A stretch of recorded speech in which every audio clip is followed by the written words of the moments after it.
Hi అండి, అందరికీ నమస్తే. నేను గోంగూర పులిహోర చేస్తున్నాను. దానికి కావలసిన పదార్థాలు: 2 కట్టల గోంగూర, 12 ఎండుమిరపకాయలు, 1 స్పూన్ మెంతులు, 1 స్పూన్ ఆవాలు, తాలింపు కోసము ఏచనగపప్పు, పచ్చెనపప్పు, ఆవాలు, జీలకర్ర, 2 ఎండుమిరపకాయలు, 4 పచ్చిమిరపకాయలు, కొంచెం కరివేపాకు, నిమ్మకాయ సైతంత చింతపండు, సాల్టు, ఇంగువ. 1 స్పూన్ ఆయిల్ వేసేది ఎండుమిరపకాయలు, ఆవాలు ఫస్ట్ వేసుకోవాలి.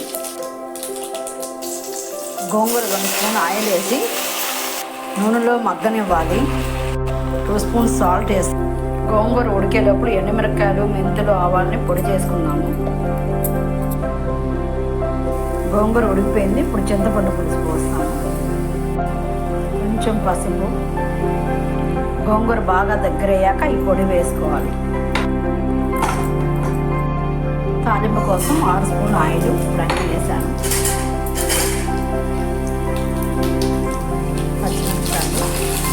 కరివేపాకు, ఇంగువ,